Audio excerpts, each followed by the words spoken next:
Bangla crime story চ্যানেলে সবাইকে স্বাগতম। আজ আমরা এমন একটি কেস সম্পর্কে কথা বলবো যা বাংলাদেশের মানুষ কোনোদিন চিন্তাও করেনি। এটিকে সত্যিকারের ট্র্যাজেডি বলা হয়। আপনারা সবাই নিশ্চয় শুনেছেন যে খারাপ জিনিস সবসময় ভালো মানুষের সাথেই ঘটে। এই ঘটনাটি সেই কথাই প্রমাণ করে। 28শে আগস্ট 2023 সালে ফোনের উপাস থেকে বই পেয়ে একটি ছেলে তার মাকে ফোন করে। ওই ছেলেটি তার মাকে বলে যে কিছু লোক তাকে অপহরণ করেছে এবং তাকে খুব মারধর করতেছে। তার মা কিছু বুঝে ওঠার আগেই ছেলেটি তার ফোন কেটে দেয়। তারপর তার মায়ের কাছে একই নম্বর থেকে আরও একটি কল আসে, কিন্তু এবার তার ছেলের কথা বলতেছিল না।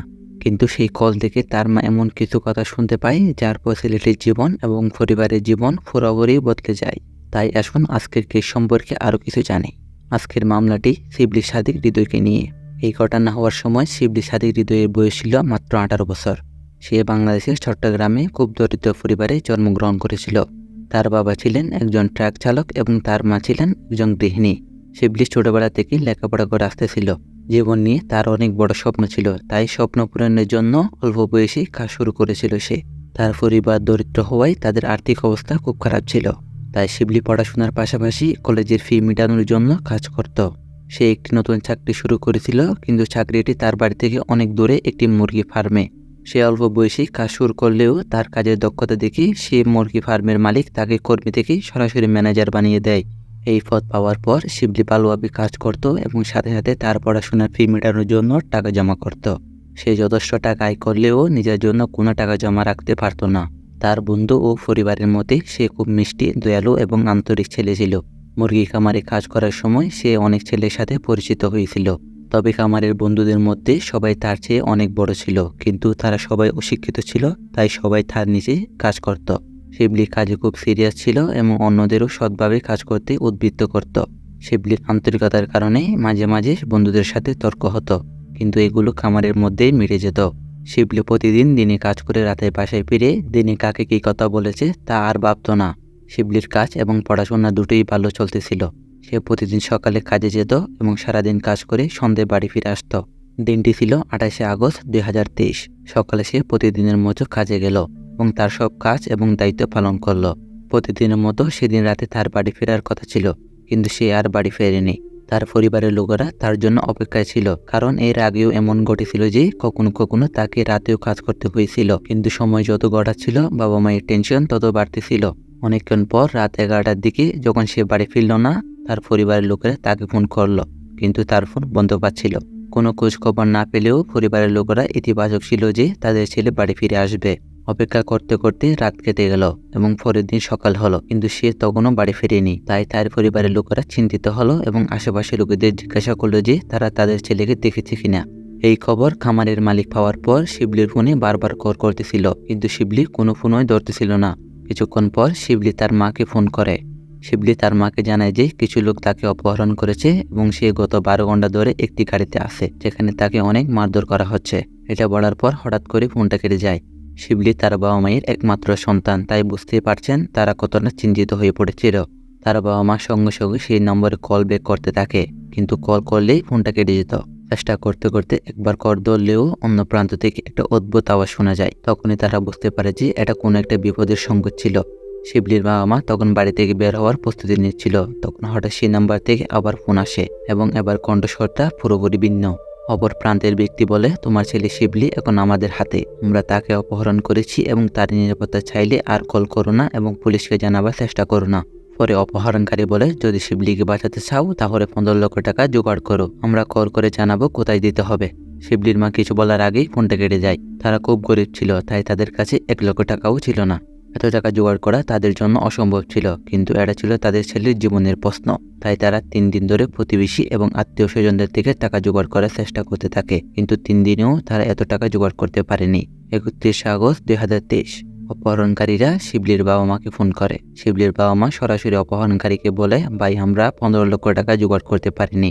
অপহরণকারীরা তাদের আর্থিক অবস্থার ব্যাপারে জানতো।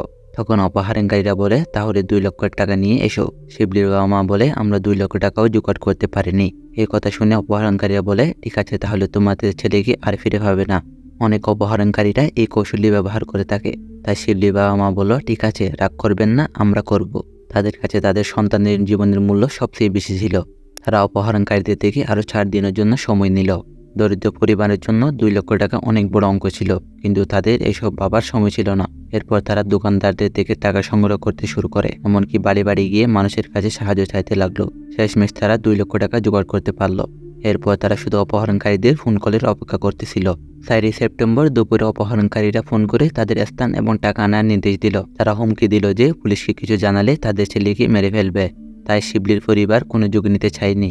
ফোন পাওয়ার পর সাথে সাথে তার বাবা টাকাগুলো নিয়ে নির্দিষ্ট স্থানে গেল। কিছুক্ষণ অপেক্ষা করার পর 2জন মুখোশ পরা ব্যক্তি সেখানে এলো এবং টাকাগুলো নিয়ে চলে গেল। যাওয়ার সময় তারা বলল, তোমার ছেলে বাড়ি চলে গেছে। শিবলির বাবা একাই টাকাগুলো দিতে গিয়েছিলেন এবং তিনি খুঁজেছিলেন যে অবশেষে তার ছেলে নিরাপদে আছে। তার বাবা দ্রুত বাড়ি ফিরে আসার পর তিনি দেখলেন যে তার ছেলে এখনো বাড়ি পৌঁছায়নি। তখন তিনি তার স্ত্রী নাহিদাকে জিজ্ঞাসা করলেন, আমাদের ছেলে কোথায়? এটা শুনে নাহিদা হতবাক হয়ে জিজ্ঞাসা করলো, তুমি না তাকে আনতে গেলে, কিন্তু তাকে না নিয়ে এলে কেন? শিবলির বাবা পুরো ঘটনা তার স্ত্রীকে বুঝিয়ে বলল। তারপর তারা দুজনেই দরজার সামনে অপেক্ষা করতে লাগলো। সন্ধ্যা পর্যন্ত তারা একে অপরকে সাহস দিচ্ছিল যে আমরা টাকা দিয়েছি, এখন আমাদের ছেলে বাড়ি ফিরে আসবে। তারা একে অপরকে বলতেছিল যে হয়তো সে ট্রাফিক জ্যামে আটকে গেছে। সন্ধ্যা কেটে রাত গেল, কিন্তু শিবলির কোনো খবর নেই। রাত দিন অপেক্ষা করতে করতে তারা 3 দিন ধরে এই অপেক্ষার মধ্যে ছিল।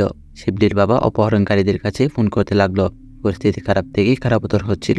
তারা ভাবলো সবকিছু ছেড়ে স্থানীয় স্থানে যাওয়াই ভালো। তারা সেখানে গিয়ে পুলিশকে গত 10 দিনে তাদের সাথে ঘটেছে তা জানালো। পুরো গল্পটা শুনে পুলিশ ক্ষুব্ধ হলো, কিন্তু তারা বুঝতে পারলো যে সেই সময় একজন বাবা মা কতটা কষ্টের মধ্যে ছিল।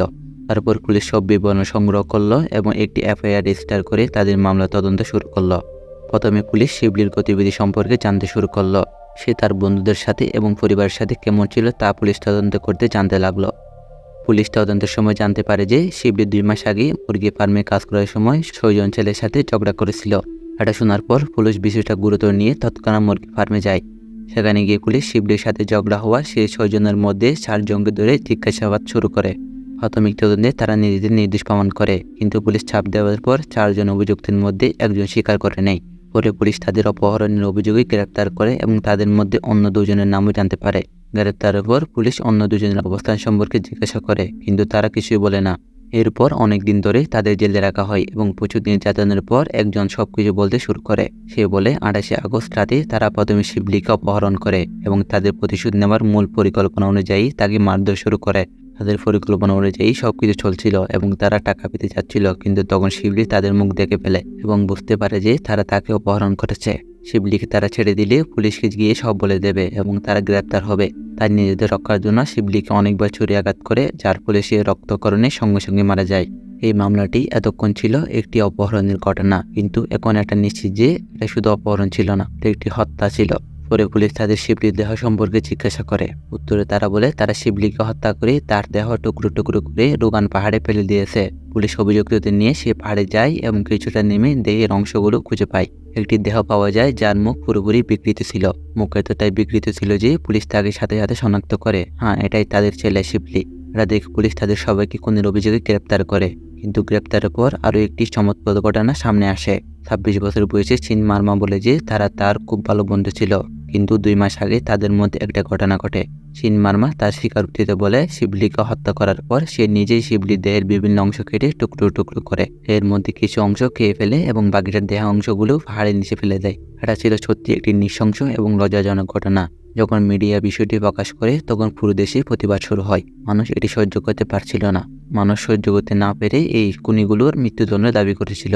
এই ঘটনা এতটাই ভয়াবহ ছিল যে 8 সেপ্টেম্বর যখন চিন মার্মা এবং অন্যান্য অভিযুক্তদের পুলিশ নিয়ে যাচ্ছিল, তখন জনতা চিন মার্মাকে পুলিশের হেফাজত থেকে বের করে আনে এবং জনতা তাকে মারধর শুরু করে। আদালতে শাস্তি দেওয়ার আগেই জনতা তাকে এতটাই মারধর করে যে সে ঘটনাস্থলে মারা যায়। পুলিশ অনেক কষ্টে টিয়ার গ্যাস এবং লাঠিচার্জ করে বাকিদের নিয়ন্ত্রণে রাখে। বাকি 5 অভিযুক্তকে নিয়ে যাওয়া হয় এবং তারা এখন বিচারের অপেক্ষায় আছে। শিবলির সাথে হৃদয় ছিল একজন ভালো এবং আন্তরিক ছেলে, কিন্তু তার বাবা মা তাদের ছেলের জীবন নিয়ে অনেক আশা করেছিল। তারা ইতিমধ্যে অনেক সংগ্রাম করতেছিল, কারণ তাদের কাছে কিছুই ছিল না, শুধু তাদের ছেলে ছাড়া। যে মানুষটি শান্তিপূর্ণ জীবনযাপন করতে চেয়েছিল, কিন্তু তাকে এই মর্মান্তিক হত্যার শিকার হতে হয়েছিল। শিবলির সাথে হৃদয় এই কেসটি এখানেই শেষ। আমি আপনাদের সবাইকে অনুরোধ করছি, যদি আপনি এরকম আরও ক্রাইম স্টোরি দেখতে চান তাহলে আমার চ্যানেলটি সাবস্ক্রাইব করুন। সবাই ভালো থাকবেন, নতুন ভিডিওতে আবার দেখা হবে।